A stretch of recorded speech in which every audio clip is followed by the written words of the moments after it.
मेरे प्यारे साथियों, आप सभी को हमारा नमस्कार। हम पीएमसी राष्ट्रीय कन्या वरिष्ठ माध्यमिक विद्यालय की छात्राएं आप सभी के सामने जेंडर इक्वालिटी यानी लैंगिक समानता के ऊपर डिबेट प्रस्तुत करने जा रहे हैं। आदरणीय निर्णायकगण और मेरे सभी साथियों, आप सभी को मेरा नमस्कार। आज मैं लैंगिक समानता के पक्ष में आप सभी के सामने अपने विचार रखने जा रही हूँ। लैंगिक समानता का अर्थ है स्त्री और पुरुष दोनों को शिक्षा, रोजगार, अवसर और सम्मान में बराबरी मिले। यह कोई नारा नहीं है, बल्कि हमारे समाज के विकास की कुंजी भी है। नारी तुम श्रद्धा हो, नारी तुम श्रद्धा हो, यह कहकर हमने सदियों तक नारी को ऊंचा स्थान तो दिया है, परंतु हमें उनका बराबर का अधिकार कभी नहीं दिया है। मान्यवर, मैं आपसे जानना चाहती हूँ कि क्या यही न्याय है कि लड़का लड़की एक घर में जन्म तो ले सकते हैं, परंतु उनके अधिकारों में, उनके अवसरों में इतना अंतर हो? अगर नहीं तो लैंगिक समानता जरूरी है।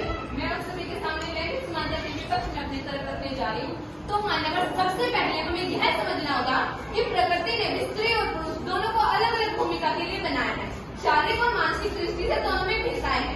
ऐसे में पूर्ण समानता व्यवहारिक सिद्ध नहीं हो सकती।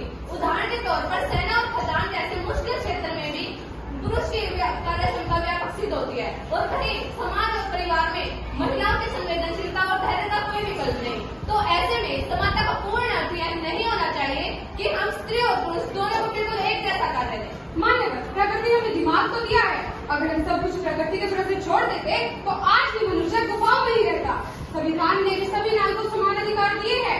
अगर शिक्षा, रोजगार, राजनीति के क्षेत्र में महिलाओं को पुरुषों के बराबर अधिकार दे दिया जाएगा तो हमारे समाज का आधा हिस्सा भी देश की मानव भागीदार बनेगा। जैसे कल्पना चावला, पीवी सिंधु और इंदिरा गांधी इस बात का उदाहरण है कि अगर महिलाओं को अवसर दिए जाएंगे तो वह किसी भी क्षेत्र में पीछे नहीं रहेगी। लेकिन मान्यवर, समानता की अति कभी कभी पारिवारिक संतुलन को बिगाड़ देती है।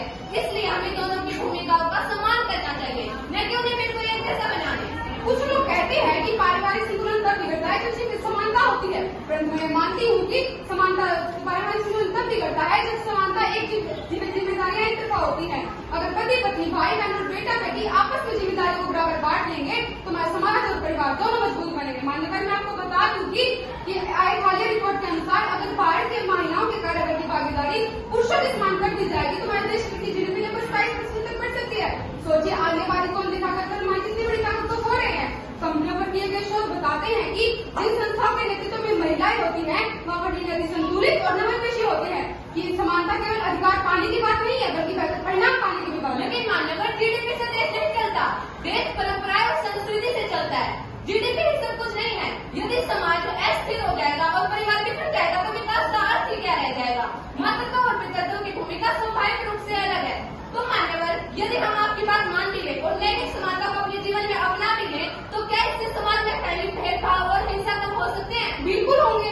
अगर दोनों को समान दर्जा दे दिया जाएगा तो हमारे समाज में जो महिलाओं पर भेदभाव होते हैं, उनके साथ हिंसा होती है, असमान व्यवहार होता है, उसमें कमी आएगी। मान्यवर, मैं आपकी इस बात से बिल्कुल भी सहमत नहीं। मान्यवर, आप समझ ले गए हैं कि समानता से अपराध भी घटेंगे। मान्यवर, अपराध समानता से नहीं, सख्त कानून और नैतिक शिक्षा से घटेंगे। मान्यवर, हमारे समाज में पता नहीं चली कैसे कितने कानून लागू हैं जो महिलाओं को सुरक्षा के लिए बनाए गए हैं, परंतु क्या उनसे अपराध घटे हैं? अपराध तब तक नहीं घटेंगे जब तक हमारे पुरुष और महिलाएं किसी का सम्मान नहीं करेंगे। मान्यवर, मैं मानती हूँ कि सभी को समान अवसर देने जरूरी है, परंतु उन्हें समान जिम्मेदारियां और भूमिकाएं थोपना जबरदस्ती है।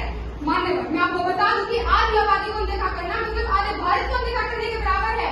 अगर समानता हमारी अधिकार ही नहीं है बल्कि हमारे समाज की जिम्मेदारी भी है। अगर पुरुष आसमान है तो धरा है स्त्री, और आसमान के बिना धरती अधूरी है।